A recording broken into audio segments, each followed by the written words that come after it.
All right. Well, let's get started then. So good evening, everyone. My name is Lieutenant Mazzoda. I am the training officer at Building Cadet Flying Site. And today we're going to be talking a little bit about some general knowledge and theory of flight. So hopefully you guys are looking forward to that. And I do believe that it is the start of this week's presentations for Northwest Region.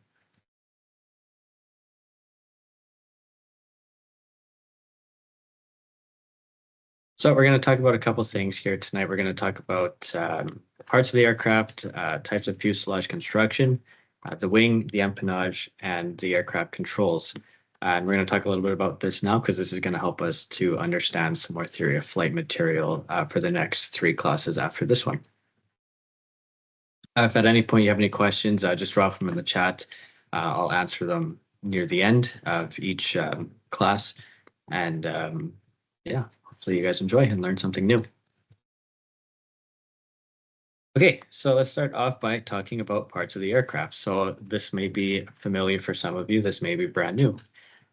So the aircraft can be divided into five main sections. I'm sure you've heard most of these. We've got the fuselage, the wings, the propulsion system, the empennage, and the landing gear.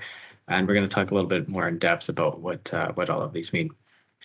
So the fuselage, or the aircraft body, this is the part of the aircraft that typically includes the cockpit where the passengers are, or where the passengers and cargo could be as well. Fuselages can come in different sizes. They can be really small. For example, a Cessna 172 or the gliders, their fuselages aren't very big. To fuselages like the Boeing 777 that can carry a lot of people, or the Airbus A380. For passengers, and for example, for certain cargo, you have airplanes that have fuselages that are wide enough to carry the fuselage or wings of other airplanes that need to be built. For example, like the Beluga Airbus or the Boeing Dreamlifter, if you've heard those names before. So those are some examples of the different shapes of fuselages that vary depending on the type of use of the aircraft. Typically, as well, for smaller general aviation aircraft, the engine is attached to the fuselage. However, as they get bigger, or depending on their purpose, you might find those engines on the wings as well. So that is the fuselage, pretty in a nutshell. And then we'll talk about the wings. So the wings are the main component that generate lift to sustain flight. Most modern aircraft are called monoplanes, which mean they have one wing surface. Back in the day, they used to have biplanes. Some of them still exist today, but you don't see them very often. And there used to be triplanes as well, so three wing surfaces. They used to think that back in the day that more wings meant more lift, meant more maneuverability, but realistically it just depends on the design itself and how the aircraft is flown. And wing shape also changes significantly with the use. So for example, gliders are generally light and they want to optimize lift and drag. Whereas like cargo aircraft have very big wings to help them produce lots of lift for the increased weight that those aircraft need to fly with.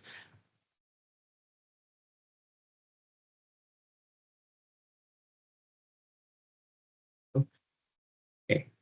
Next up is the empennage, or the tail section. That can be used interchangeably. So the tail usually provides stability to the aircraft and will usually include the rudder and the elevator for those control surfaces as well. And we'll talk about stability in later ground school sessions, but you'll come to know how important that empennage section really is in terms of general stability for the aircraft. And as well, we have the landing gear. You might also hear undercarriage of the aircraft, and this supports the weight of the aircraft when it's on the ground. And it's usually fitted with shocks to absorb the impact when it's landing, so it's not too rough on the runway. And then the propulsion system, which is the last main component of the aircraft that we'll talk about. And that's the propulsion system, which includes like the engines, the propellers, and the cowling. And we'll talk a little bit more in depth about each of those in these following slides coming up. So I'll start with the engine. Pretty straightforward. The engine produces the power, and on most small aircraft will drive the propellers. As you can see in this picture here, I believe this is a Super Dog or a Bird Dog out of Eastern or Atlantic region. And yeah, so the propeller is what produces the engine is what drives the propeller and produces thrust to move the aircraft forward. Next is the propeller, which is aerodynamically shaped, and it helps create the thrust to move the aircraft forward.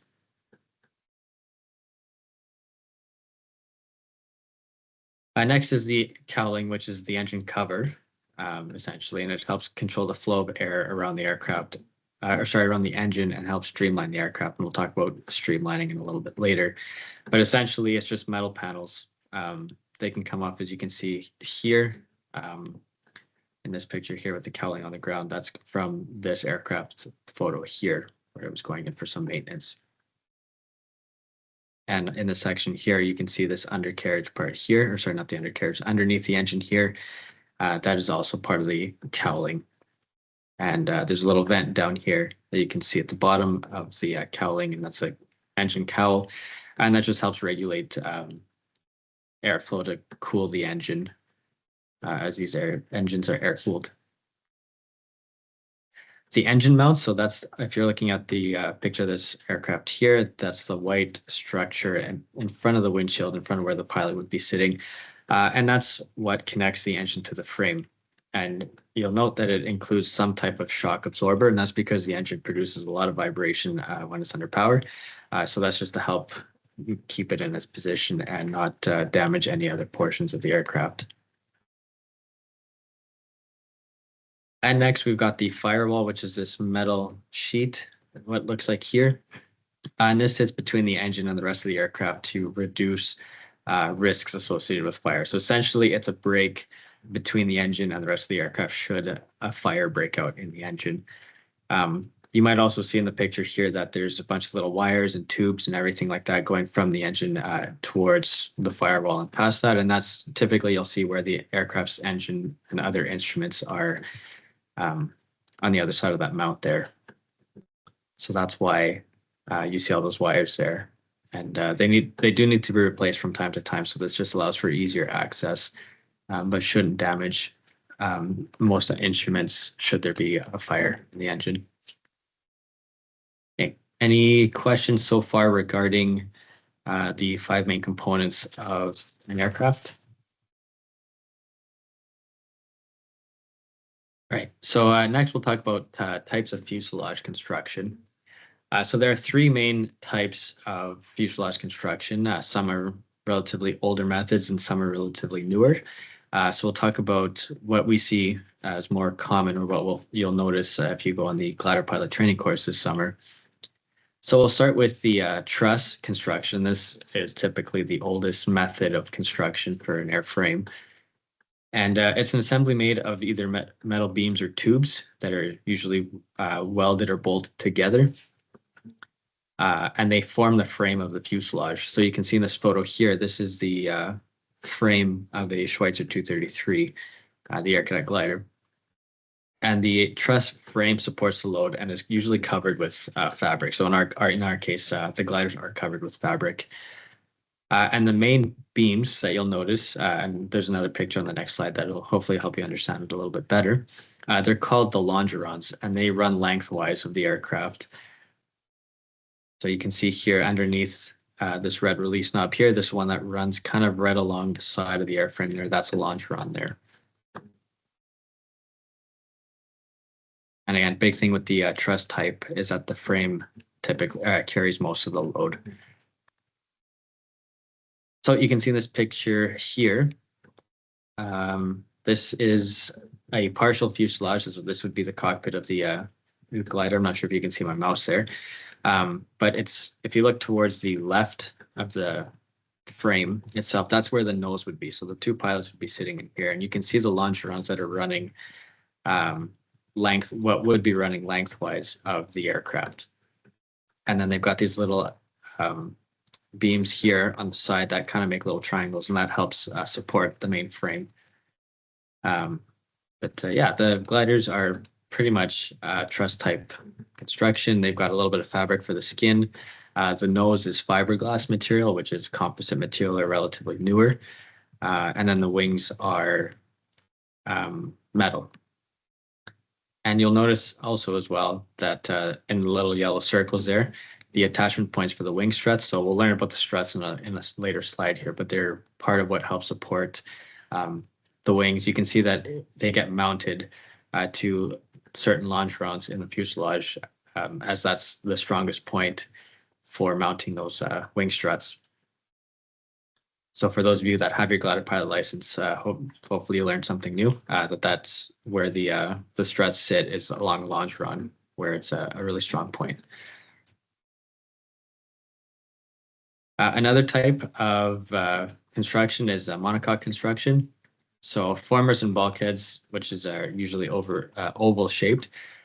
So you'll see here the inside portion there. I believe those are the formers there. And they can create the shape of the fuselage, and they are stress skin, which means that the skin carries part of the load or any stress that's exerted on the airframe.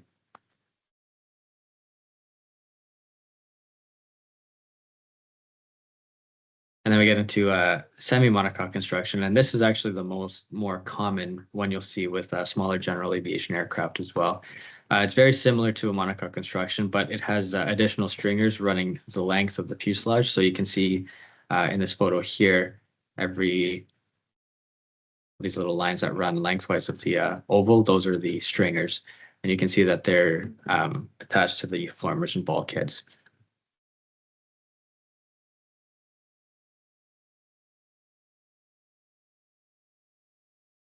So you can see in this picture here, this is an example of a superdog, so what they fly out in the eastern region.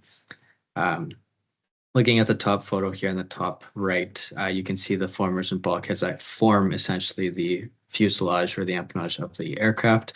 The stringers that run lengthwise of the fuselage and the bulkheads as well. And then looking at the bottom left photo here, you can see that it's got the stress skin, which is that white or gray portion there. You can see that this aircraft has clearly been in for maintenance, that the floorboards have been removed here. So they have access to different parts of the aircraft for this maintenance. And then in the bottom right photo, you're looking at what would be where the pilots are sitting and where all these open spaces are, is either where the doors or windows would go. But you can see there that this is pretty much the frame of the superdog.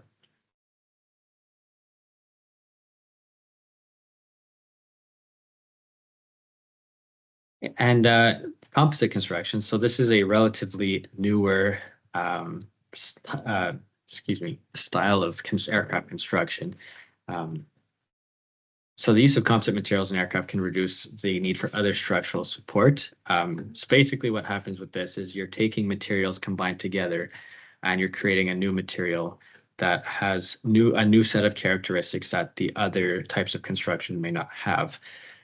So multiple materials will frequently be like essentially sandwiched together in layers together. And the nice thing with composite material is that you can either form it or mold it to the desired shape that you want, which does help make it a little bit more aerodynamic. And a bigger downside with this, though, is that although you may have less need for maintenance, it is a little bit more expensive. It can be difficult to repair. So for example, a lot of newer gliders are built with composite material, and because of how expensive they are to maintain or fix, sometimes it's just easier that if the aircraft is, let's say, has a damaged wing, it might be easier to just replace the aircraft itself, because that might be cheaper than actually just replacing that part of the wing. So that's a big con regarding composite material. But composites are becoming more common today. If anybody's seen Diamond aircraft or Cirrus aircraft, those are usually made of composite materials and are being flown a lot today too. And like I mentioned in a previous slide, the 233's nose cone is made out of fiberglass, which is a composite material, and that just is to help improve the aerodynamics of the glider. So you can see here in this photo that this is an example of a Dassault Raphael. It's a French fighter made out of composite material predominantly on the fuselage and the empennage there. With a little bit of other materials as well. You can see it's becoming more common in aircraft today. Okay, that is the construction types. Now we're going to talk about the wing, more so some definitions that are pretty important to know. So the first one is the wing root, and essentially it is the part of the air of the wing that attaches to the fuselage. So you can see in this photo here, where the pilot in the back seat is sitting, pretty much right above and beside his head is where the wing root would be. And then on the opposite end, we have the wing tip, which is the furthest point from the fuselage. Different aircraft can have different modifications. So, for example, some other aircraft that we fly in the ACGP, such as the Superdog and the Cessna 182, have drooped wingtips, and that's just to help increase flight performance.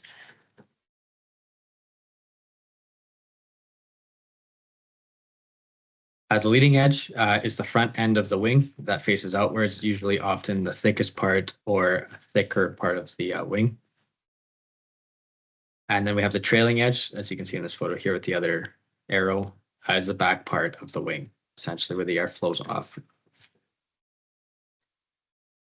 And the chord, which you can see by this white line here, think of it as an imaginary straight line that's leading the that's joining the leading edge and the trailing edge, and that's usually something of a unit of measurement that they would use. But the chord is used for measurements as well. Wingspan is the distance or the length from wingtip to wingtip. And planform would be the shape of the wing seen from above. And we'll talk about the different types of planform or wings that you'll see from above in a couple other slides.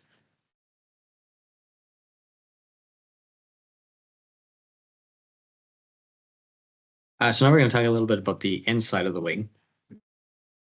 So the spar, this is the main structural component of the wing that goes from the wing tip to the wing root. Think of it like a spine to the wing, carries most of the load, and it gives the wing its strength. Sometimes there are secondary spars that provide other support for the wing structure, but essentially the main spar is what supports most of the load and provides resistance to twisting of the wing.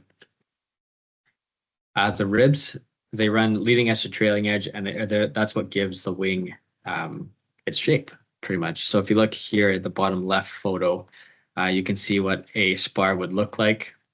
And then in photo 2, you can see what the ribs are doing, lining up to the spar. And then we have false ribs, which they're similar to the ribs, but they don't run the full length of the wing, and they usually provide additional support to the leading edge, and they only go up to the spar.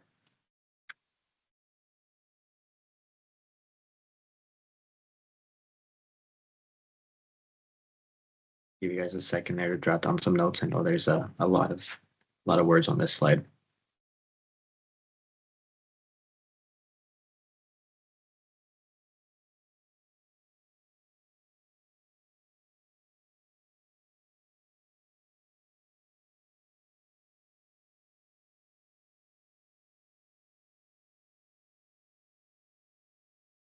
Okay, next we have struts. So struts are an external bracing to hold the wing in position. So you can see in this top photo here and on the bottom here, our gliders do have struts. They've got one on each side.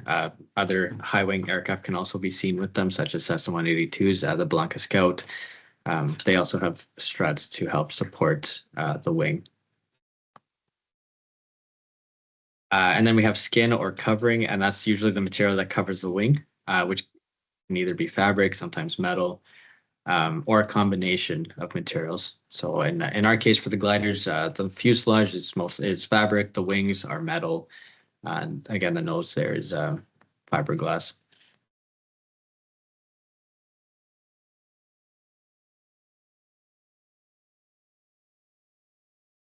So different airplanes have different wing positions, and it's usually based on what their use is for. So for example, we've got high wing aircraft. So all of the aircraft that are flown in the ACGP are high wing, and which means that the wings are attached to the top of the fuselage. And this usually gives poor visibility from the aircraft if you look up, because again, the wings are there, you can't really see much from there. But sometimes they are quite useful because you can put fuel tanks on the wings and then use gravity to move the fuel from the wing tanks to the engine, and you don't have to use fuel pumps, but sometimes you still do, like the Herc, for example, would require fuel pumps. But a Cessna 172, that's a high wing aircraft, or the Blanca Scout, does not use fuel pumps or a pressure fed system for gas. It uses a gravity fed system. Then we have mid-wing, which means the wings connect to the center of the aircraft, which you can see in the photo of the CF-18. And then low-wing aircraft, which is where the wings connect to the bottom of the fuselage, which you can see in the photo of the Harvard there. And it gives better visibility over the aircraft. So the pilot can see above the aircraft a lot better than an aircraft with high wing configuration.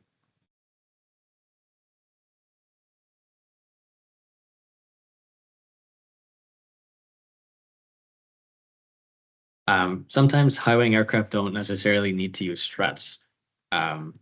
So cantilevered wing, so in a cantilevered wing, instead of having external bracing such as the struts, the aircraft is built with support internally that braces the wing. So for example, in this photo of the Herc, that's a cantilevered wing there because it's got internal bracing to support the wings and doesn't require struts.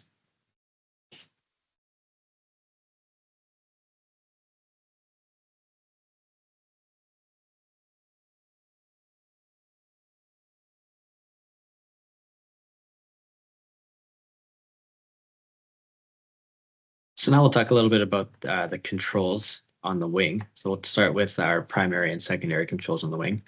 So we'll start by talking about the ailerons. So the ailerons are usually found closer to the wing tip, and they help control the aircraft in flight.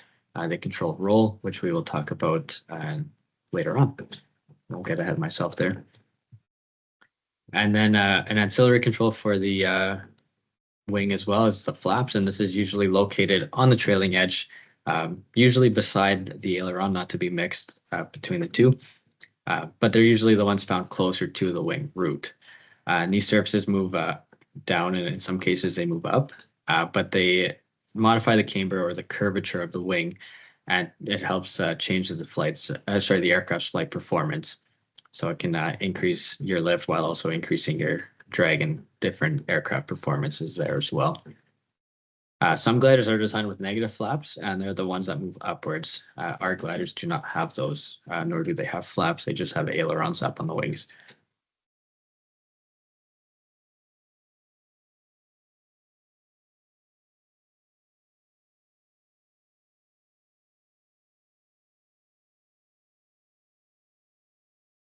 Another ancillary control that's located on the glider's wings are the spoilers. So they're usually found on the wing surface. They can be on the bottom or on the top, and they open into the airflow and essentially spoil the lift that's being generated. Very common on gliders. So as you can see where this arrow is pointing, is actually pointing to the dive brake on the glider. So our spoilers are located on the top of the wing, and they are the ones that, again, spoil the lift while the dive brakes are increasing our drag. Depending on the aircraft and their performance, spoilers can be more effective. So for example, on a high performance glider compared to the Schweizer 233, high performance gliders, spoilers are way more effective than ours.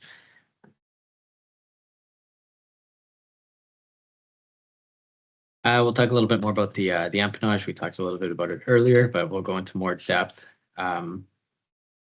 So again, like we did talk about, the empennage or the tail section is primarily there to support, provide stability and control the aircraft while it's in flight. There's got a couple components to it.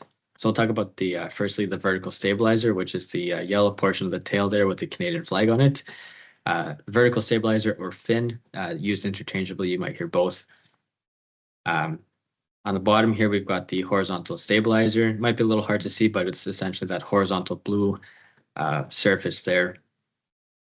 The rudder, which is this blue component beside the fin, and again, controls yaw. Beneath the rudder, attached to the horizontal stabilizer, is where we have the elevator, and that controls pitch. And what's not seen on this photo that can either be found on our gliders, the tow planes, or other aircraft in different ways is the trim tabs. And sometimes there's these little metal tabs on the elevator, or it's the elevator itself.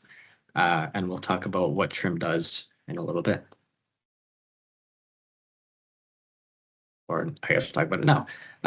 So trim tabs are usually found on the elevator, but you can find them on the rudder. So if you look at this bottom left photo here, this is the trim tab on the elevator of this aircraft, but it's also got a trim tab on the rudder. And we'll explain what those ones do in a moment here.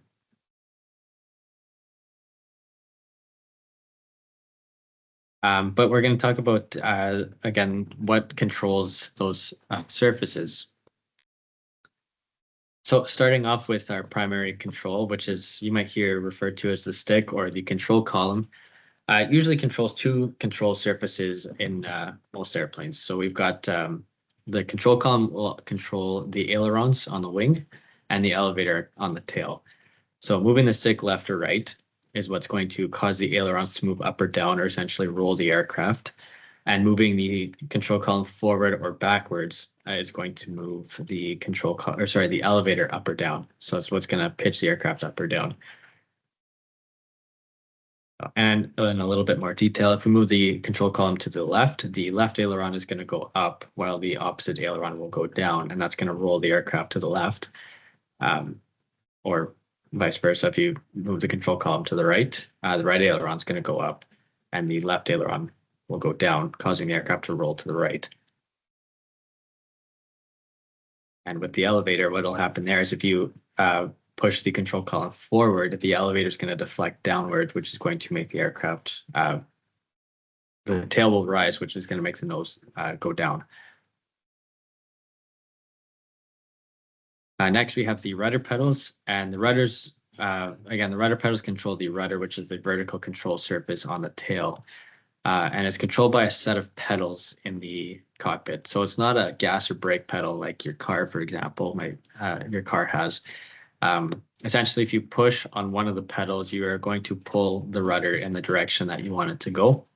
So for example, if I push forward on the left pedal, the rudder is going to be pulled to the left, which is going to make the nose yaw to the left. Because they're attached by a wire or a really strong cable, you can't push both pedals forward at the same time. You'll just fight against yourself there. But sometimes, especially on smaller general aviation aircraft, if you push forward on your toes, that's what actually activates the wheel brake. The gliders do not have that, but the tow planes in the Air Cadet Gliding program do.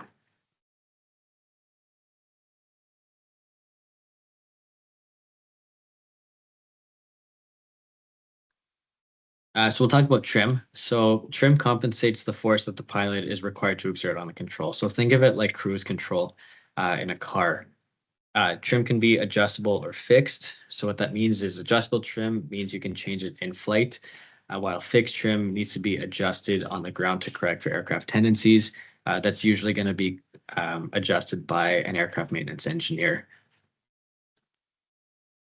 So the fixed trim tab, which is the one that's adjusted on the ground by an AME, is usually a piece of metal extending from the rudder. So if we go back a couple photos here and look at this picture on the right, that's a fixed trim system. So while it's on the ground, it'll get adjusted. I'm sure as for tow pilots and tow aircraft, it gets adjusted more often than not as towing exerts different forces on the glider exerts different forces on the tow plane with the glider behind it in different positions. Whereas the adjustable trim, this is the trim tab that you'll find on the elevator, and it's usually found on part of the trailing edge of the elevator, and moves independently from the elevator. So you can move the elevator and move the trim at the same time in different directions. So for example, if we're exerting a lot of pressure pushing the stick forward, so we want the nose to go down, you would actually trim the nose down, which is going to move the trim tab upwards. So I know that's a little confusing, but it's what actually causes the elevator to stay in the downward position where you want the aircraft to go. So that's trim on the tow planes, but on the glider, it's a little bit different. On the glider, the trim tab is actually the entire elevator. And so what happens is there's another little stick attached to the control column in the glider, and that's what we call ratchet trim. And essentially, you kind of set the trim tab, or sorry, the control column where you want to hold your attitude. So if you're flying 50 miles an hour, you want to hold that airspeed. You would set the trim, or just essentially squeeze that other stick to the control column. You'll hear a click noise, and then the elevator stays in that position there. And that's how the trim works on the glider. So there's multiple settings you can do with that. And that part probably won't get tested, but that's some good general knowledge for if you're going on the GPTC this summer. So again, here's some more pictures of the trim tabs on the tow plane. So you can see it's the bottom piece here on the elevator, on the trailing edge. There's a little video here we can see. So we can see the fixed trim on the elevator, or sorry, the rudder, and then the adjustable trim tab itself on the elevator there. Okay, so some confirmation questions here. Feel free to either put your hand up and come off of mute, or if you want to just type it down in the chat, both will do. But I'd like to get some participation from the group here. So what are the 5 main parts of the aircraft? Cadet Al, go ahead. Do you want me to list all of them, sir? Sure. All right, so we got the engine, the wings, the landing gear, the empennage, and the fuselage. Excellent, good job. Okay, next question. What part of truss fuselage construction supports the load?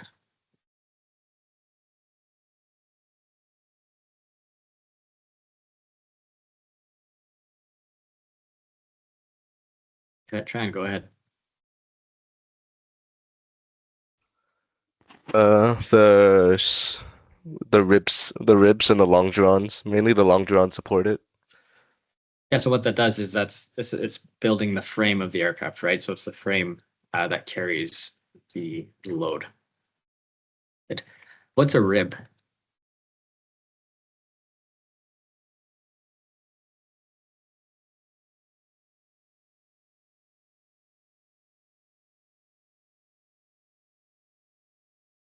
So what is a rib?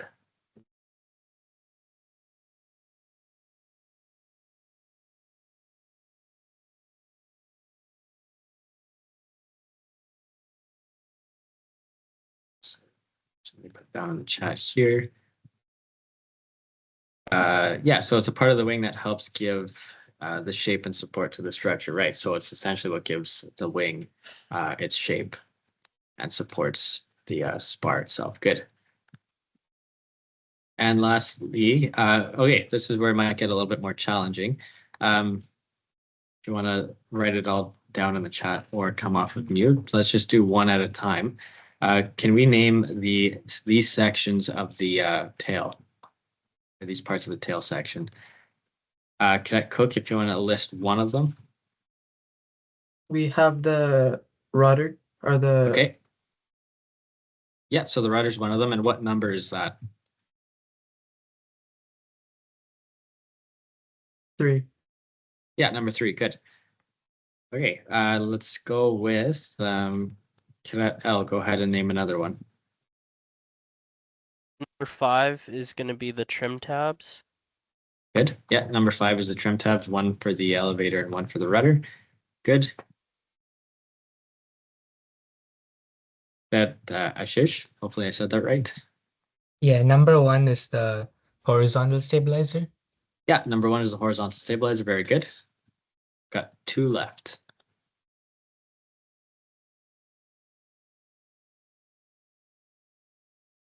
I think Phil put down in the chat 2 is the vertical stabilizer. Yeah, very good. And what would number 4 be?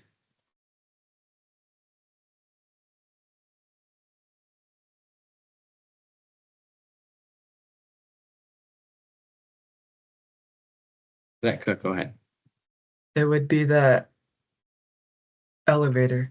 Yeah, the elevator. Very good.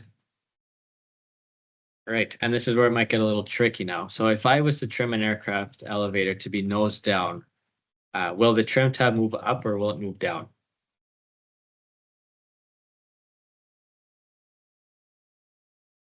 I'll go ahead. So the trim tab would, wait, nose down, elevator down. Trim tab would go up. Yeah, good. So the trim tab. So if you want the nose to go down, you're going to trim nose down, which means the trim tab is going to move up. And a lot of people put that down in the chat. Up is correct. Very good. Again, if you have any questions, put them down in the chat or let me know. When we get through this one. This one's not as long, so it might be relatively short. But without further ado, let's get into some theory of flight. So 405.01, Introduction to Theory of Flight. The teaching points that we're going to talk about this evening are aircraft definitions, the wings, angle of incidence, angle of attack, aircraft axes, movements, and controls. So we're going to build off a little bit more on what we talked about in the last class. So we're going to start off with some definitions here. So an aircraft is any machine capable of deriving support in the atmosphere from reactions of the air. So, for example, producing lift, gliders produce lift without no thrust, therefore the glider is an aircraft. Whereas an airplane is a power-driven, heavier than air aircraft deriving its lift in flight from aerodynamic reactions on the surfaces that remain fixed under given conditions of flight. So while a glider, for example, may be a heavier than air aircraft, again, it doesn't have a power source, therefore it's an aircraft, not an airplane.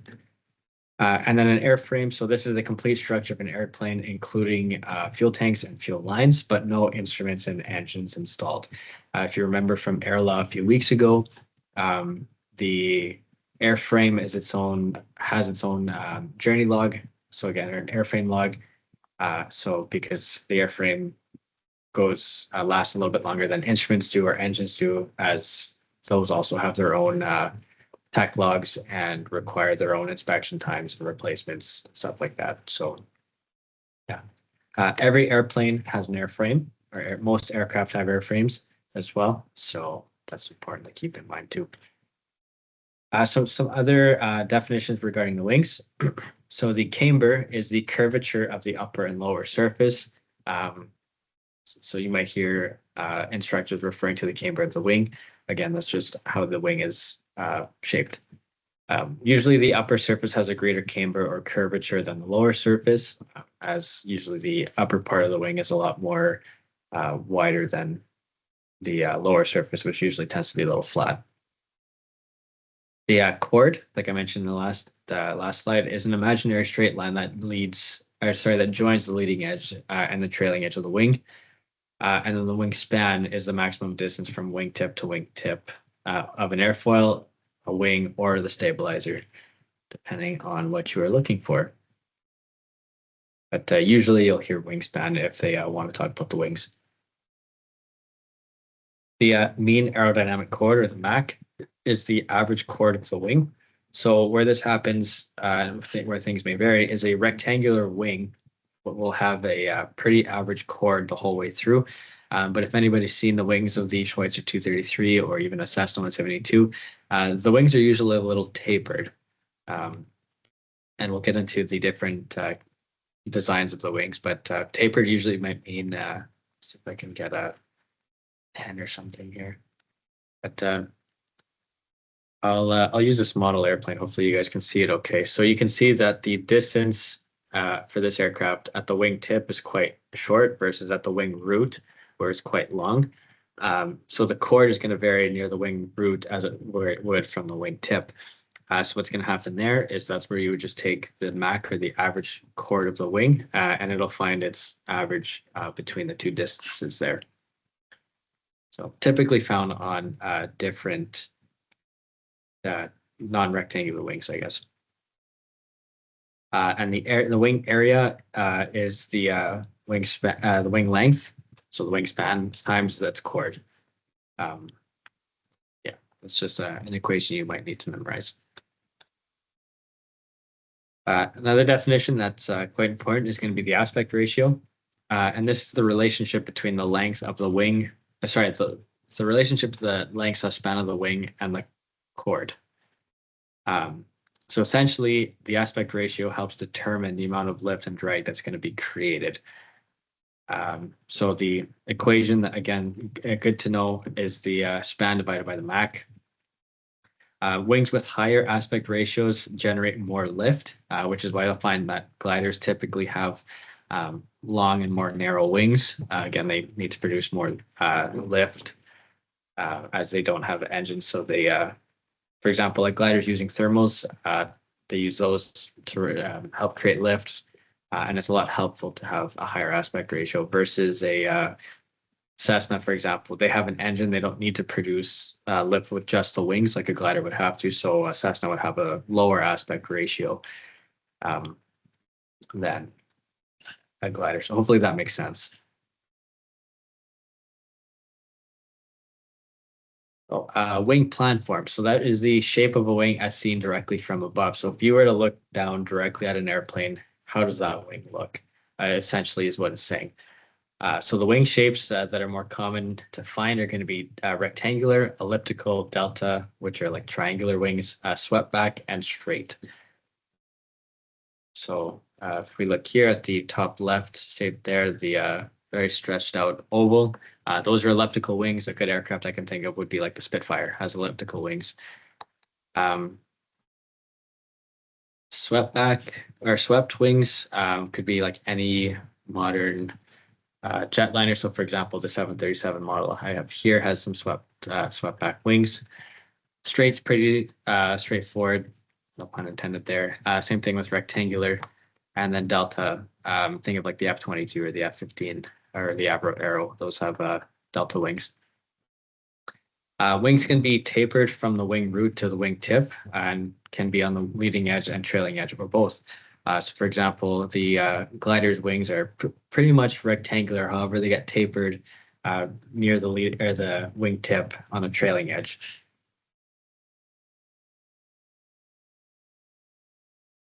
Next up, we have angle of incidence.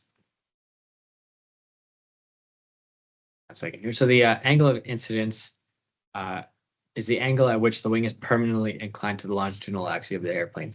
So you can see in this slide here that the longitudinal axis, which is that green line, is in line, or sorry, the wings are mounted and in line with the longitudinal axis.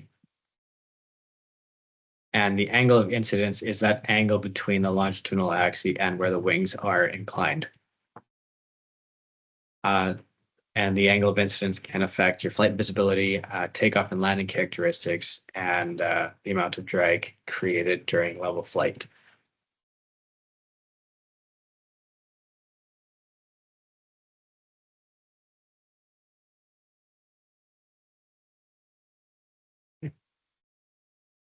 Next, we'll talk about the angle of attack. Actually, we'll go back here for a sec. Fun fact. So if anybody's curious, for those actually, show of hands, who here does have their glider pilot license? I know 2 of you do for sure.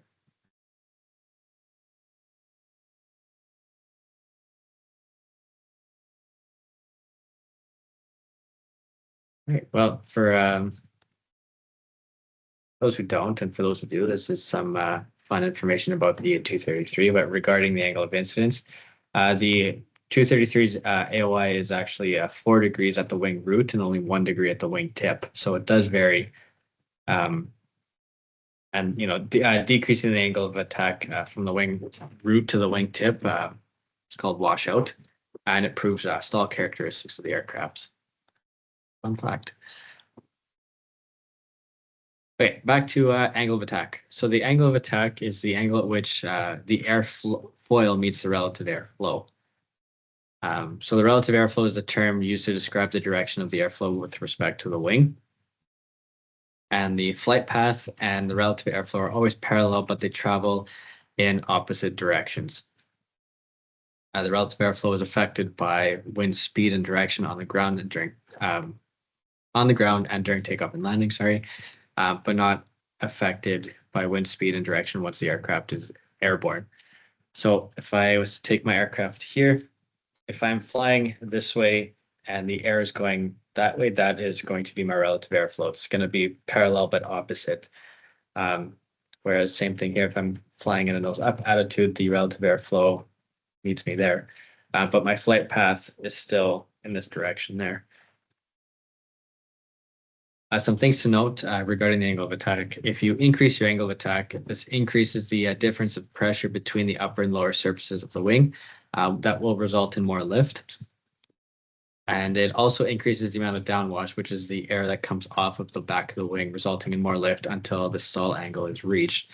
So what that means is every wing has a critical angle attack, which means once you exceed that angle of attack, basically the aircraft stalls, or it's the angle where you lose flight.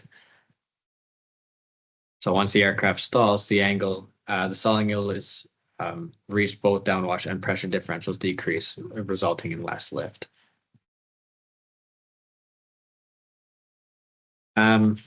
Okay, next we'll talk about some the axes of an aircraft. So this goes back to, I believe, level 2 aviation, or even I know in Alberta, grade 6 science. We're going to talk about the axes of an aircraft and movements that go with it. So we'll start off with the big one, the longitudinal axis. So the longitudinal axis runs nose to tail, extends lengthwise through the fuselage. Think of it as it's longitudinal. The lateral axis extends wingtip to wingtip. And the vertical or normal axis, they're used interchangeably. Just pick which one you like, but they mean the same thing. It passes vertically through the center of gravity on the aircraft. So let's just say if that was right there, let's just say that's the center of gravity there. What's important to know with the axes is that all 3 axes pass through an aircraft's center of gravity. That's where they all intersect. And that's the point of the center of the airplane's total weight.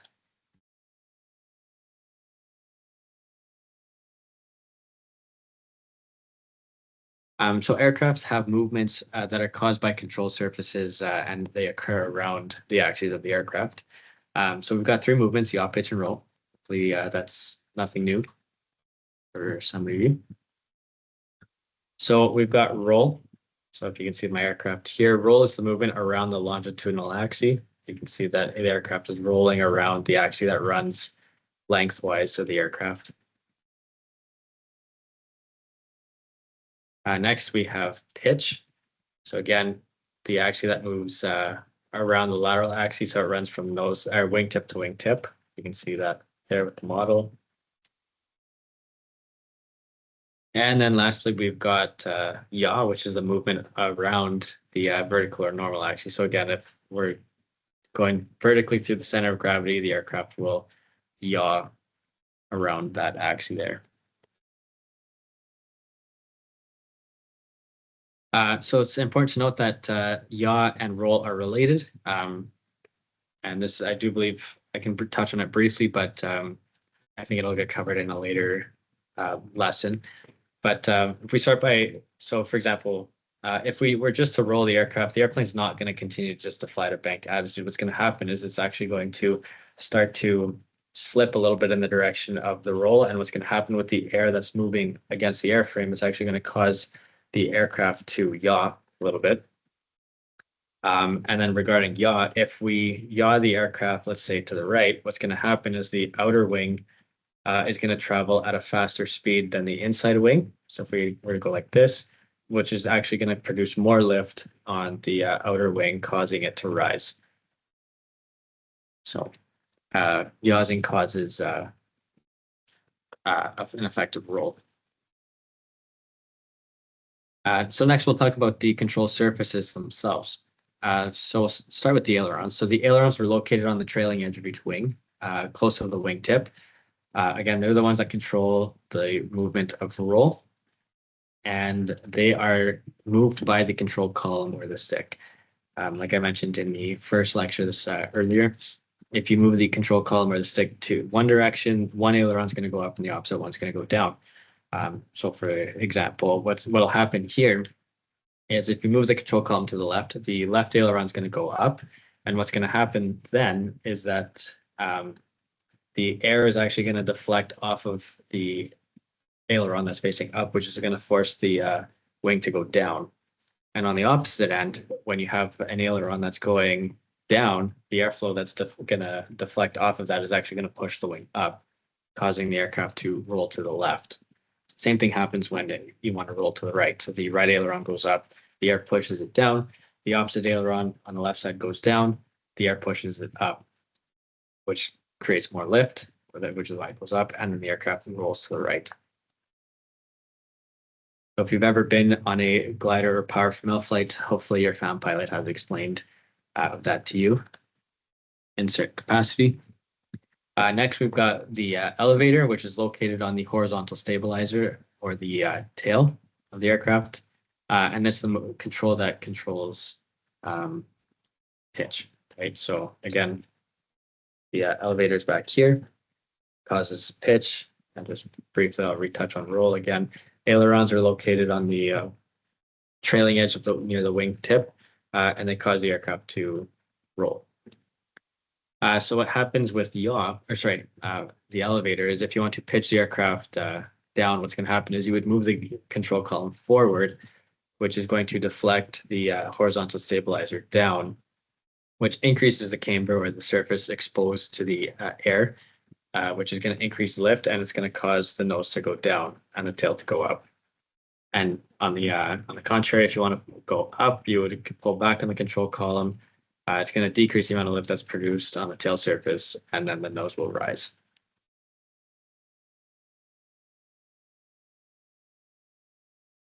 And lastly, we have yaw, or with the rudder. The rudder. The rudder controls yaw. So what happens here is those rudder pedals in the cockpit, you push on one. So let's say if you push on the left pedal, what's going to happen is the rudder is going to deflect to the right, to the left, and it's going to push the tail to the right, and the nose is going to go to the left. Or if you want to go the other way, for example, you push on the right pedal, the tail will get pushed to the right because of the air meeting the control surface, causing the nose to yaw to the right.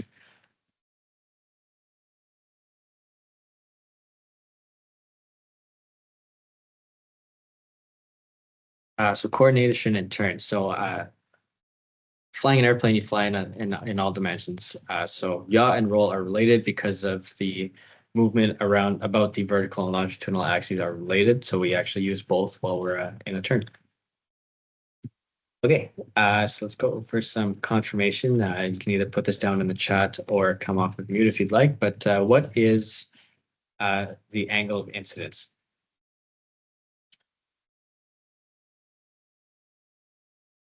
Can I try and go ahead?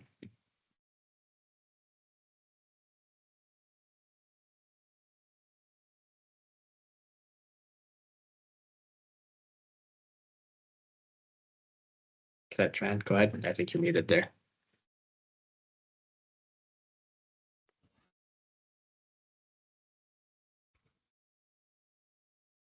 Okay. Can you hear me now? Yeah, I can hear you now. Okay. The angle at which the wing is permanently inclined to its longitudinal axis. Exactly. Good job. Okay, let's do one person can list one of the axes, but can somebody list one of the aircraft's axes and the movement that occurs around it? Cadet Ashish, go ahead. Vertical axis, and that makes the yaw movement. Yep, very good. Who can list another one? Cadet C, hopefully I said that right. Yeah, let's see. Lateral axis, which goes from wingtip to wingtip. Okay, and its movement? Like crosswise, like left and right. It's not quite left and right. So you've got the right one. Lateral actually does go wingtip to wingtip, but what is the movement regards to that? The movement? Sorry, say that again. I'm kind of confused. What do you mean by movement? Okay, so Cadet Agaba has it right. So what's or sorry, Cadet Linden. So like you said, so the pitch or the lateral axis wingtip to wingtip, and it causes pitch, which makes the aircraft go nose up, nose down. And the last one that hasn't been named yet.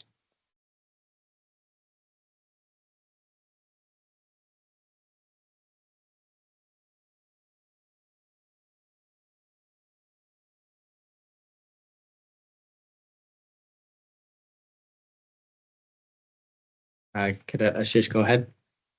Longitudinal axis, and it lets the plane roll.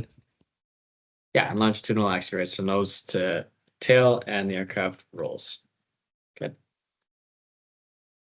Excellent. A couple people put that down in the chat too. That's awesome. Okay, define camber.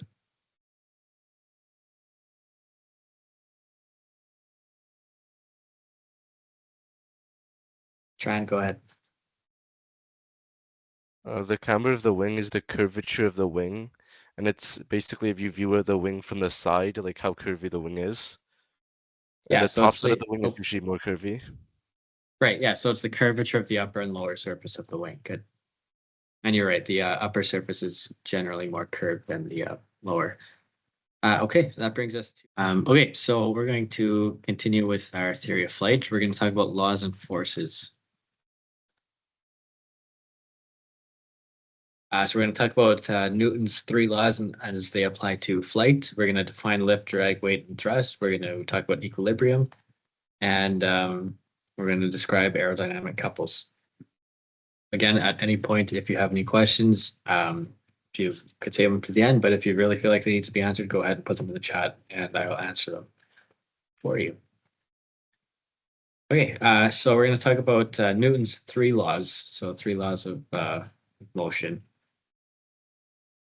So Newton's first law, so a body persists in a state of rest or uniform motion unless it's acted upon by an external unbalanced force, often referred to as the law of inertia. So what that means is an object in motion or at rest tends to stay in motion or at rest unless it's disturbed. Newton's second law states that the net force of an object is equal to the mass of the object multiplied by its acceleration. So you might have seen this formula: force equals mass times acceleration. So if you want to change the state of the object, a force must be applied. So if you want to have the aircraft fly faster or way more, you have to apply a certain force. And Newton's third law. So let's say a particle A exerts a force on another particle B.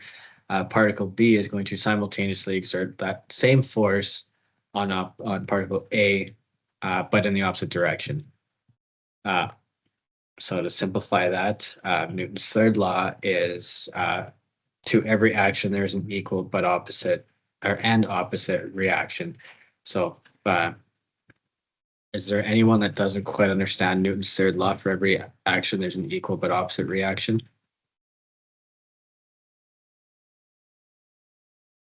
Or does that relatively make sense?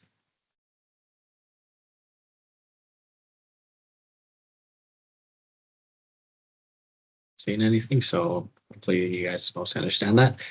So let's put that into flying terms here. So Newton's first law, air is as a gaseous fluid, so it possesses inertia. So when air is in motion, it will stay in motion.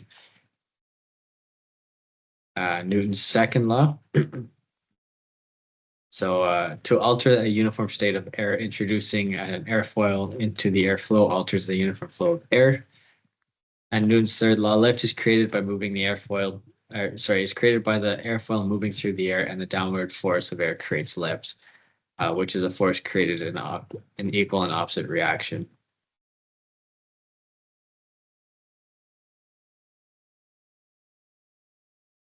So let's talk about not Newton's, the 4 forces of flight.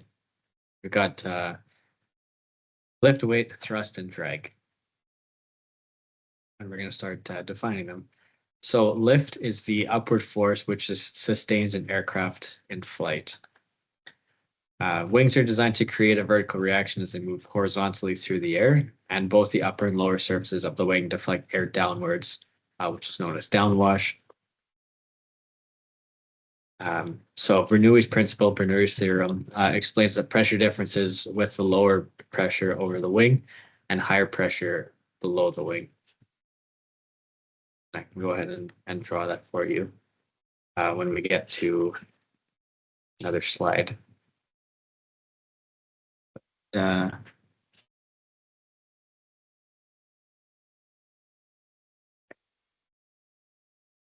I thought I had access to a pen. I don't know why, but we'll come back to this in a minute here, and then I can draw it out for you. Okay, weight. Weight's pretty straightforward. This is a downward force of an aircraft due to gravity. It's also the weight of the aircraft. That's the force that acts vertically down towards the center of the Earth due to gravity. And it's directly opposite to lift. Drag. This is the resistance of an aircraft moving forward, which directly opposes thrust. It is the resistance of an aircraft moving forward through the air. And drag, as we will talk about in a little bit later on, and I believe in the next lesson, drag can be divided into, there are two main types of drag. There's parasite drag and induced drag, but we'll talk about that in the next lesson. And thrust. So thrust is a force exerted by an engine and its propellers, which pushes air backwards and causes a reaction, which is thrust in the forward direction. Gliders don't have engines, so they don't produce thrust. However, gliders can actually achieve thrust by using a combination of mostly lift and weight, not so much drag, because drag is that resistance to forward air motion, but yeah, think of it, the weight of the aircraft that pulls the aircraft down, and then the forces of lift having a horizontal and vertical component to lift. And those two combined allow the glider to produce a form of thrust. But also, to if you want the glider to fly faster, you would also just have to steepen your gliding angle, which will help increase the glider's airspeed. And equilibrium is achieved by the remaining forces of lift, weight, and drag for the gliders. So we'll talk about equilibrium here. So equilibrium is defined as a state in which opposing forces are balanced. So it refers to a steady motion, not so much at rest. And when all four forces are said to be in equilibrium, the aircraft is in a steady state of motion at a constant airspeed and a constant altitude. So it's not climbing or descending, and it's not speeding up or slowing down. It's consistent at a certain airspeed and altitude, sorry. But when the four forces are not in equilibrium, then obviously the aircraft is not in a state of equilibrium. So with my aircraft here, when thrust is greater than drag, pretty straightforward, the aircraft is going to accelerate. When drag is greater than thrust, the aircraft is going to decelerate. When lift is greater than weight, the aircraft is going to climb. And when weight is greater than lift, the aircraft is going to descend.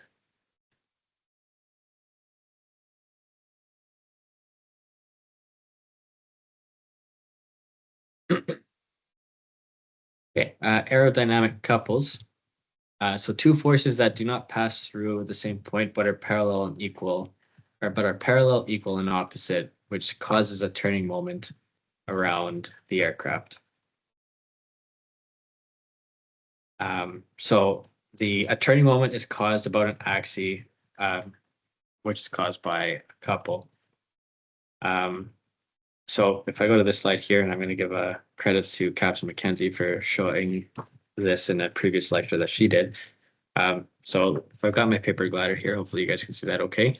If weight, so let's say my index finger on my right hand here is weight, and my left hand is lift. If weight is ahead of lift, what's going to is the nose is going to go down. And if lift is ahead of weight, what's going to happen is the nose is going to go up. So they're going to have that turning moment around that point there. And when drag is above thrust, the nose is going to go down. And thrust is above drag, the nose is going to go down. And when drag is above thrust, the nose is going to go up. And so what happens there in most aircraft, weight is ahead of lift and drag is above thrust to ensure that if the engine does lose power, the aircraft will assume an automatic nose down attitude and avoid stalling, and while also allowing for better gliding characteristics.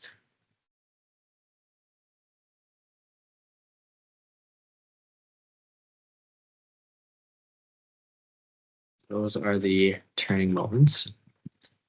So how does the glider make up for the fact that there's no thrust in a glider?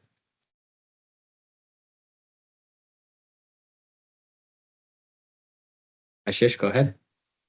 Pressure differential or downwash. Not quite. Does somebody want to help him out there? Try and go ahead. It makes up for it from gravity. So when you angle the nose of the glider down, up one component of the gravity/weight will be transferred into forward motion relative to the glider. Exactly. Yeah, and also having in doing so, but also having a steeper glide angle causes greater airspeed. What happens when thrust is greater than drag?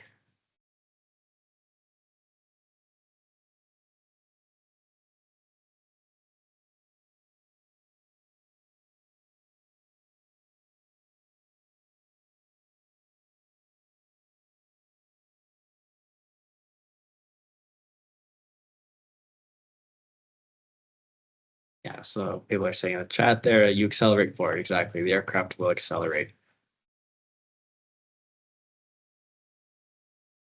How does Newton's first law relate to aviation?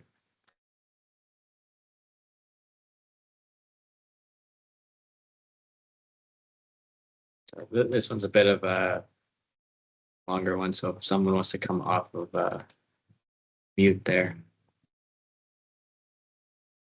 Jack Cook, go ahead. So Newton's first law of motion relates to aviation by. Wait, I forget. Shoot, Okay, I forget what I was gonna say. Sorry. Oh, that's all good. Someone want to help him out?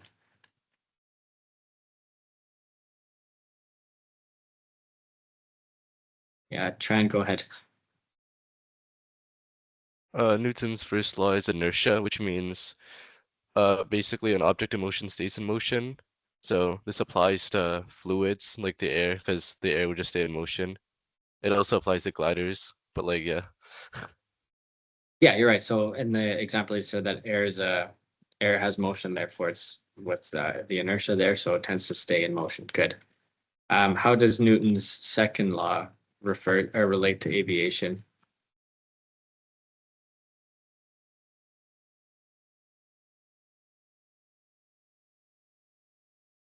Cadet Ashish, go ahead. In powered aircraft, they push the air back to thrust the aircraft forward. So the action of it, the air going back pushes it the opposite way.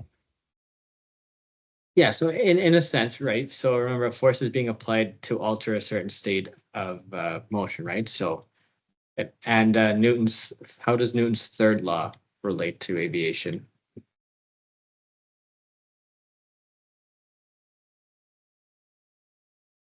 Try and go ahead.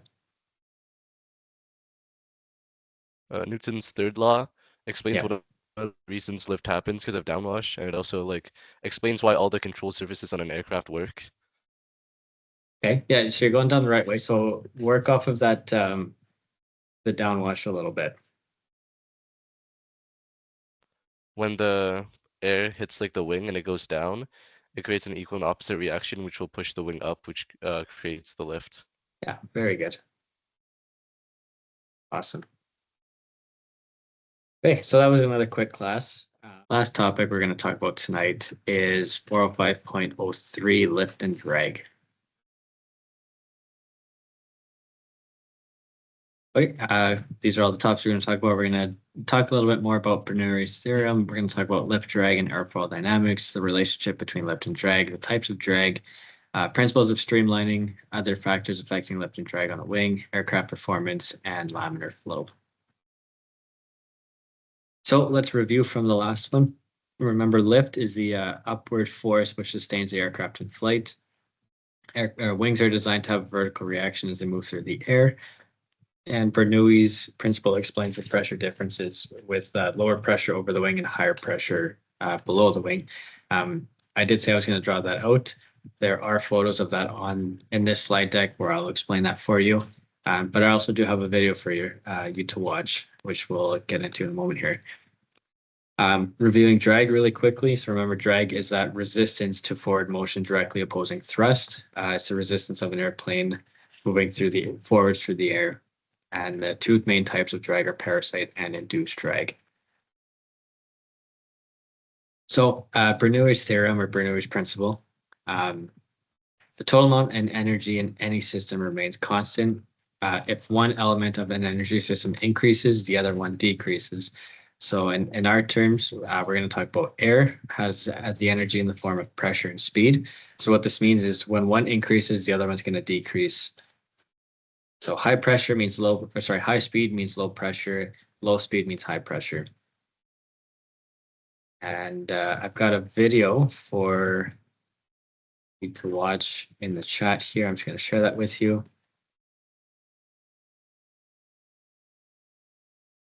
So go. Oops, I didn't mean to turn my camera off. Go ahead. The video is about 2 minutes and a bit. So go ahead and watch that, and let's reconvene here at let's just say 6:51 for ease of timing. Okay, hopefully you all had a chance to watch that video. If not, we're going to do a little bit of review here. So.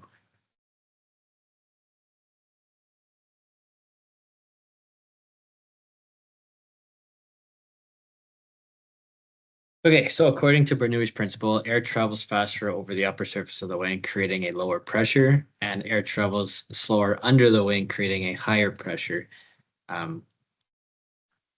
This was what I wanted to draw out in that last slide, but like the person in the video said, remember there's lower pressure because of the air that she's blowing is moving at a faster speed than the air in the rest of the room, which is allowing for that higher pressure to, again, lift that paper up. So essentially, that's what's keeping a wing in the air.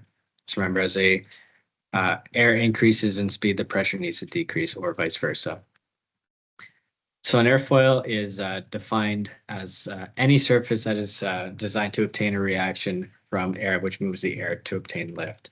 So the wings, the horizontal stabilizers, the propellers are all airfoil surfaces. Helicopter blades as well, and canards are airfoils as well. And a canard is just where another type of aircraft design where the horizontal stabilizer is actually in the front of the airplane.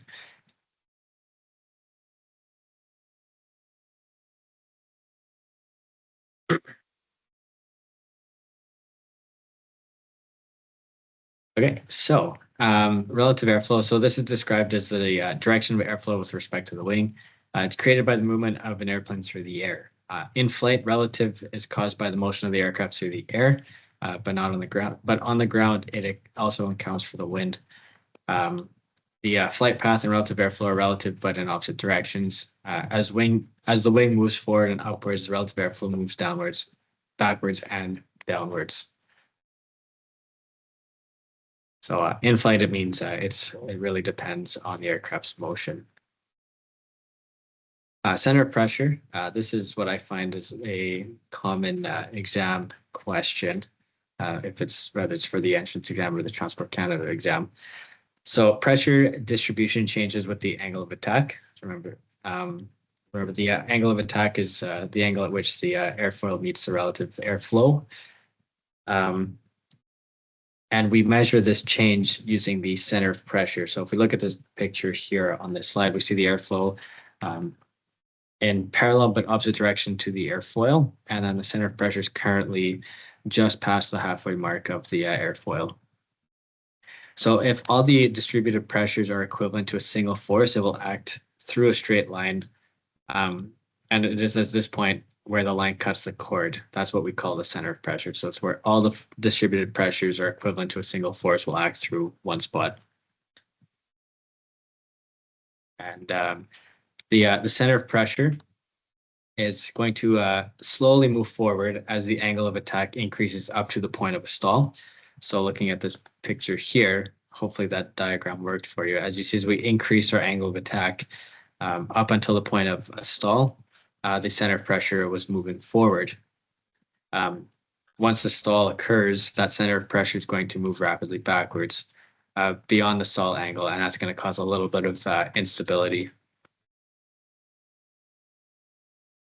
So big takeaways for that is the center of pressure is the point where all distributed forces are equivalent to a single spot. Center of pressure moves forward as the angle of attack increases up until the stall. And once a stall has occurred, the center of pressure moves back rapidly and potentially causes some instability. So we'll talk a little bit of some pressure changes here. So I recall that air moving forward quickly over the top of the wing results in an area of lower pressure, has more distance to travel, also as a result of why it moves faster. Pressure distribution around the wing changes with a different angle of attacks, and as the angle of attack increases, the difference in pressure between the upper and lower parts of the wing, along with the amount of downwash, both increase.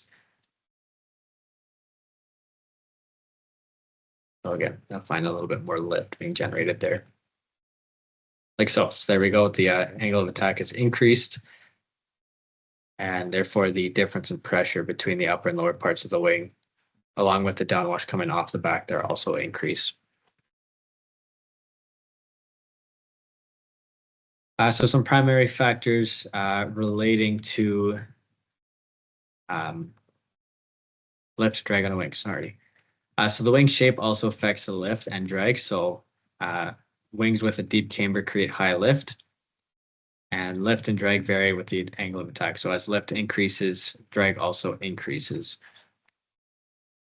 So as you can see with these cambers here, the top one up here is going to have a lot of low drag, but also the bottom one here is going to produce a lot more lift. And again, it really varies on the use and maneuverability of the aircraft. So, for example, like this high lift wing could be a glider wing, but the low drag could also be a different type of glider wing. Let's say, for example, bottom one high lift would be the Schweitzer 233, but the low drag could be like a DG1000, a high performance glider. Okay, so the relationship between lift and drag. So a lift and drag ratio describes the relationship between the amount of lift and drag that is being produced. This is a formula, you may see it very frequently. So the lift and drag ratio is equal to the coefficient of lift divided by the coefficient of drag.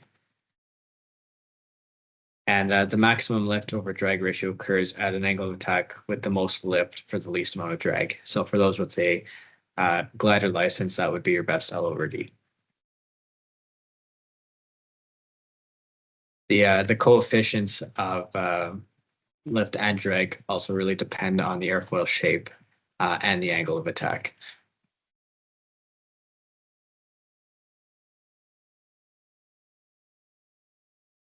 And the coefficient of lift and drag is a number that reflects the angle of attack, or how the angle of attack is related to lift and drag. And it differs for every aircraft.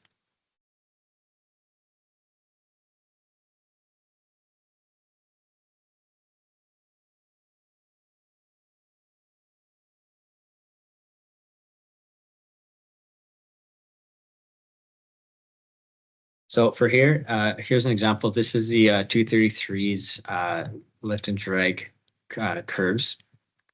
So as lift increases, drag also increases.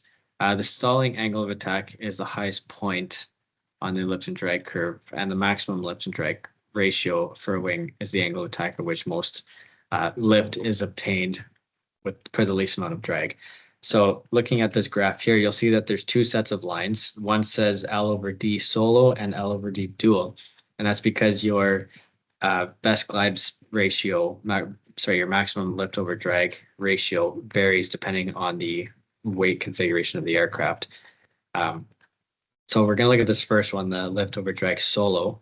So for those who have flown an A233 solo, your best L over D is going to be about 45 miles per hour, which you can see is at the top of this first peak, roughly 45 miles an hour. Whereas if you're flying dual, and this glider is specifically a 1080, so if you're flying at your max dual weight, your best lift over drag is roughly around that 50 mile per hour mark. And the solo weight there's, according to this graph, looks like it's about 790 pounds. Yeah, so these are taken out of the Schweitzer 233 POH.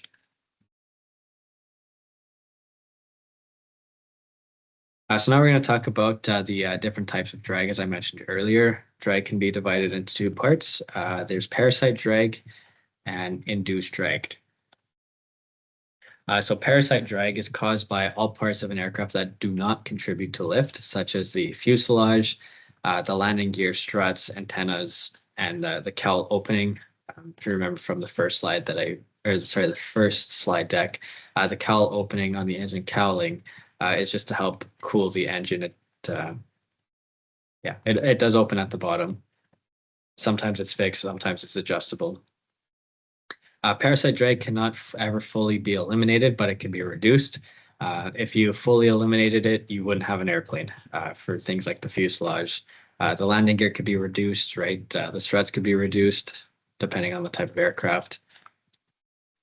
But to even further the types of drag, parasite drag can be divided into two components. We've got form drag and skin friction, and we'll talk about those in a little bit. I think it's in the next slide or two. Induced drag is caused by the parts of an aircraft that produce lift. They help in contributing lift. Induced drag can never be eliminated, and it increases with an increased angle of attack and decreases with decreases as the angle of attack decreases. And it is caused by the disturbed air that exerts a resistance against the forward motion of the aircraft. So realistically, what this saying is induced drag is about how the air flows around different parts of the aircraft that do produce lift. And aircraft that are heavier, slower, and in the clean configuration, so that means the aircraft's gear is up and their flaps are up, create the more induced drag. And these are very common exam type questions for the entrance exam and the Transport Canada exam. So to further some parasite drag, we're going to talk about form drag. So form drag is created by the shape of the body of the aircraft as it resists motion through the air. Depends on the longitudinal section of the aircraft, so mostly the fuselage. Having sleeker body profile is important for having a drag coefficient. And sometimes you'll hear Transport Canada refer to form drag as profile drag. So form drag and profile drag are used interchangeably. So in reality, think about form drag as being how is the shape of the aircraft? Is it really conducive to a lot of drag or less drag? Skin friction is caused by the tendency of air flowing over a surface to cling to the surface. So for example, if you have dirt, dust, mud, ice, frost, those are all things that can adhere to the surface of an aircraft. But simply by removing them, can you reduce the skin friction? It's also important to clean and de-ice the aircraft while also removing parts of the aircraft that cause drag. So for an example, cleaning the aircraft to make sure there's not a lot of dust or dirt, things like that. Like, for example, if it's raining and you have dust or dirt on the windshield, the water is going to stick to the windshield a lot more than if it was a clean windshield, or same thing if you have a little bit of snow or ice on the aircraft. It also not only does it increase drag, but it also increases the weight of the airplane. So it's also very important that you're removing that from the surface. And also removing parts of an aircraft that cause drag. So for example, landing gear. If you're able to have retractable landing gear, which means it goes up into the fuselage or the wings, depending on the type of aircraft. Retractable landing gear is a great way to reduce skin friction and streamlining the aircraft as well. So really making it more aerodynamic, essentially is what that means. So induced drag. So aircraft designs can affect induced drag, such as having wings with high aspect ratio and winglets decrease wingtip vortices. So what that means is wingtip vortices, essentially when the airflow over the wing and under the wing that we saw earlier that produces lift, they rotate up until the point of coming off of the wingtip where they meet, and it can cause like eddies or more mechanical turbulence and more induced drag. And essentially having those winglets is what happens is as the air flows off the wing and it hits the winglets, it just goes straight back rather than causing eddies and more induced drag. That's why you'll see a lot of commercial airliners nowadays with those winglets, and some type of some gliders have them, more high performance gliders do, and some small general aviation aircraft as well. Aircraft flight can also affect induced drag. So induced drag decreases with induced drag increases with an increase of airspeed, and less when the aircraft is flown near the ground due to that ground effect. So as lift increases, your drag is going to increase, but regards to induced drag, as your airspeed increases, your induced drag will also increase. And as that happens, as more, I already mentioned that, but as lift increases, your induced drag increases. But if your airspeed decreases, your parasite drag increases. So just keep that in mind. Streamlining. So this is when the aircraft body is designed and shaped so that drag is minimized as the body moves through the air. An aircraft that is not streamlined produces more eddies since smooth air is disrupted and requires more energy. So essentially, is the aircraft aerodynamic, or does it require more streamlining to help it become aerodynamic?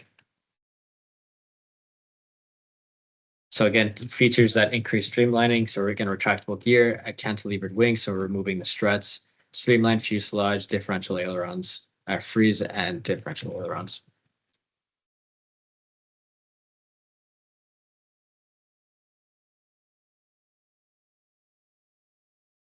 Okay, additional factors relating to lift and drag on a wing. So these are some of the characteristics of a wing that affect the total lift and drag that's created on a wing or on an aircraft. Sorry, so the angle of attack, as your angle of attack increases, your lift increases, but so does your drag. The shape of the airfoil, whether it's a big wing or a little wing, the area of the wing, so it's how much of the wing surface is producing lift, density of the air, right? So as we increase in altitude, the air becomes thinner. So therefore we have to fly a little bit faster to produce more lift. And the square of the true airspeed. I'm not too sure what that means, but I will look into it for you if you guys want to hang on near the end of the class. I can get you a better answer of what square of the true airspeed is. But remember that the maximum lift and drag ratio for a wing is the angle of attack, which most lifts obtain for the least amount of drag. Okay, a little bit of aircraft performance. So our best glide speed, this is something you might hear more often. You'll hear it on glider, but also on power. Your best glide speed is the airspeed that allows the aircraft to glide the furthest distance for the least amount of altitude lost. Airspeed that results in an angle of attack that gives maximum lift and drag ratio and should be used to try when you're trying to cover maximum distance. So for the Schweitzer 233, your best glide speed is 50 miles an hour. And for a Cessna 172, at least the club that I fly at, it's 65 knots. That would be your best glide speed. Minimum sink or min sink is an airspeed that is used to remain in the air for the longest period of time. So when you're trying to maximize your flight time. It's also, you might hear it used as best glide speed for endurance or min sink. So as you can see here, that orange aircraft is your best glide speed. It gives you that further, faster descent and further distance. And your min sink is your slowest descent with the least amount of distance. So I'll show you that again.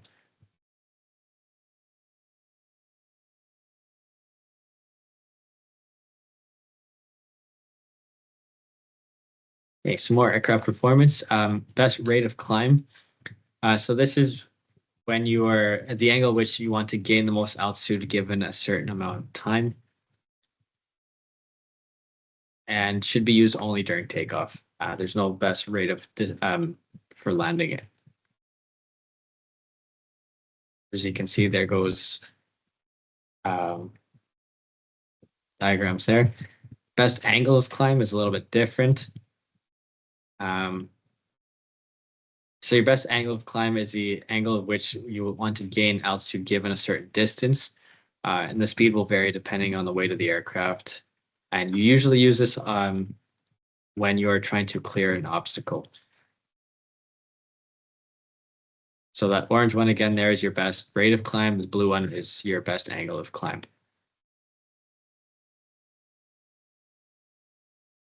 Hopefully that makes sense.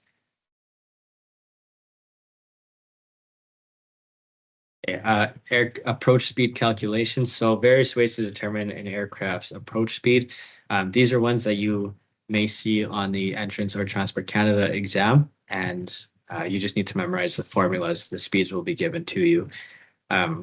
For those who have a glider license, the way that we do our final approach speed, you're 50 miles an hour plus winds and gusts. Transport Canada does not recognize that as an answer. So just keep that in mind. It is either 1.3 times your stall speed plus full wind speed, which will give you your approach speed. Your best lift over drag plus half the wind speed, including gusts, will give you the approach speed. Or 1.3 times your VSO, which is your stall speed, which will also give you your approach speed.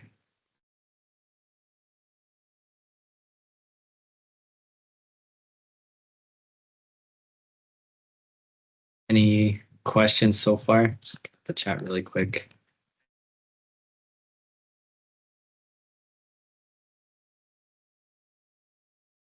Okay, so we'll talk about the laminar flow. So the flow of air over a wing forms a boundary layer. Think of that like a very thin sheet of air lying over the surface, and the air tends to stick to the wing. As the wing moves, the boundary layer begins to flow smoothly over the wing. Near the center of the wing, the boundary layer begins to flow slowly because of skin friction, and then the air becomes more turbulent and thicker. So if we're looking at the laminar flow diagram at the top here, it'd be right about where my mouse is there, right about halfway in the middle there. This bottom turbulent flow is an example of what happens when you open the spoilers and back brakes.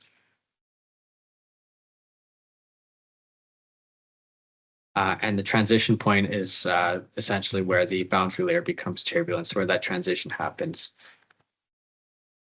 An increase of speed and an increased angle of attack tends to move that transition point forward, excuse me. So instead of flying at a, let's say, cruise attitude, nice and fast, where the transition point may be towards the center of the wing, let's say you're flying faster and you're flying at a nose up attitude, you're trying to gain altitude. That transition point will be a lot further near the front of it'll be a lot closer to the leading edge, essentially. So some features that can affect the transition point. So these are ways to just help keep a smooth layer of air flowing over the wing. They have the suction method, which are some thin slots on the wing that basically just suck the air closer to the wing and keep it closer rather than becoming thicker and turbulent. The laminar airflow airfoil, sorry, which is having the thickest part of the cores. Remember that imaginary line joining the leading edge and the trailing edge at 50%. Increases the laminar airflow. So basically the widest part of the cord is halfway between the leading edge and trailing edge is what that's saying, which increases smoother airflow over the wing. Vortex generators. So these are small plates that are about an inch high and sit on the edge of the wing. And they increase energy over the airflow, which prevents the boundary layer from breaking. So again, just keeping it as smooth for as long as it can. Some other things are slats, and these are attached to the leading edge of the wing that move ahead automatically at high angles of attack. Typically, you'll see these on the commercial airliners or some very advanced general aviation aircraft. And these decrease formations of eddies over the wing. So again, just keeping it smooth for as long as they can. Slots are passageways, that are built into the wing, so they're already there. Again, they just help the airflow through those slots, which increase the smooth flow of air and decrease the eddies. So these two are very similar. However, the slats are automatic and they move out at high angles of attack, whereas the slots are already built in.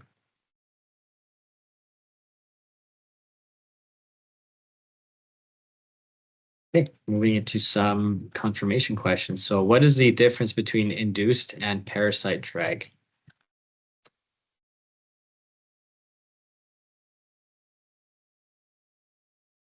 Cadet C, go ahead. So parasite drag is the part of the aircraft that doesn't contribute to lift, but still creates drag. And induced drag, induced drag is the part of the aircraft that produces lift. Yeah, very good. How does Bernoulli's theorem or principle affect a wing in flight?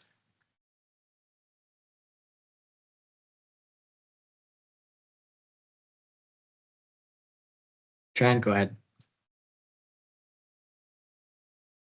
Bernoulli's theorem was like what defines lift.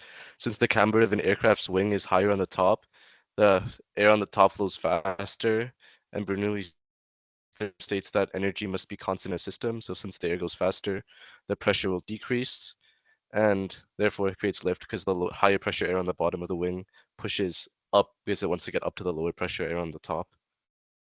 Yeah, very good. So yeah, just a reminder that faster speed, low pressure on the top. That high speed is pushing the low pressure, the low pressure of air out of the way. Good. And last question, how does streamlining affect flight?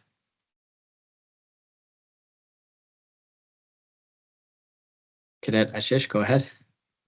Streamlining an aircraft means you're reducing the drag.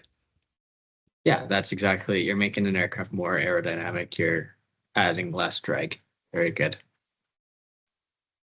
Okay, so in that class, we've talked about Bernoulli's theorem, defining the drag ratios, the variations of lift and drag, the functions of an airfoil, airflow and pressure distributions, relative airflow and angle of attack, parasite and induced drag, streamlining, factors of total lift and drag, and aircraft performance and laminar flows.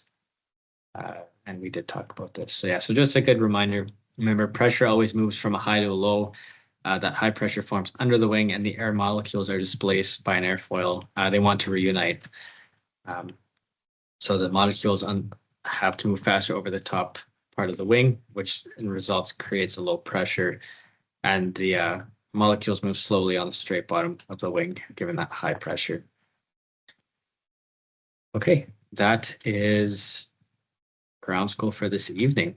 If anybody has any questions, I will stick around for a few minutes. Otherwise, hopefully, I hope you guys learned something new tonight. Thanks for your participation this evening.